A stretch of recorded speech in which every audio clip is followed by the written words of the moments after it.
c'est d'abord une enquête assez exceptionnelle qui a été réalisée puisque nous avons un échantillon représentatif d'une classe d'âge spécifique, les 55-75 ans, qui sont rarement étudiés en tant que tels, alors même qu'ils représentent en poids démographique une partie importante de la population, mais également en génération pivot, celle qui à la fois doit s'occuper de ses enfants et souvent de ses parents, un phénomène tout à fait important et nouveau dans la société française.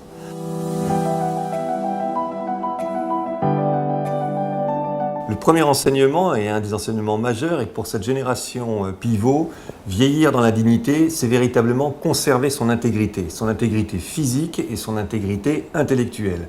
Ce n'est que très loin derrière qu'arrivent d'autres dimensions, notamment l'indépendance économique ou même le lien social avec les autres. On voit bien que l'aspiration à rester digne en termes d'autonomie, de vie physique, de vie intellectuelle, écrase toutes les autres et que c'est cette dimension qu'il faut absolument préserver aux yeux de cette génération pivot.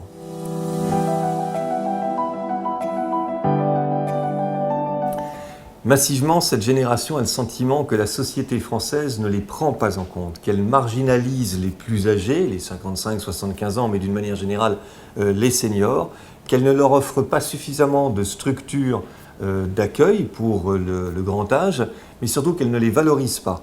Et les taux qu'on mesure sont des taux extrêmement élevés. On est à 80 ou à 90% suivant les questions sur ces aspects-là, de réponses qui nous disent que non, la société française ne prend pas suffisamment en compte les enjeux qui sont liés à cette modification fondamentale et à la montée en puissance de cette génération pivot.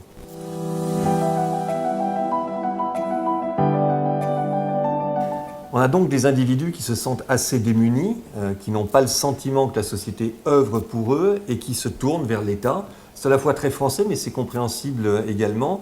Ils considèrent que c'est à l'État à suppléer à ce que ne fait pas la société et donc que c'est à l'État à mettre en œuvre un certain nombre de structures, mais également de financement.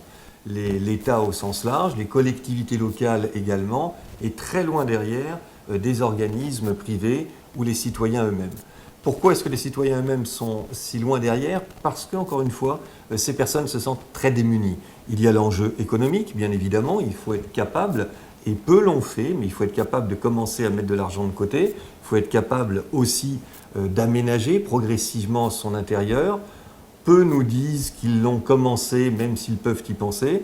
Et du coup, face à ces difficultés économiques, mais également d'investissement, eh bien, on se tourne plutôt vers la sphère publique en considérant que ce serait à elle à prendre des mesures incitatrices.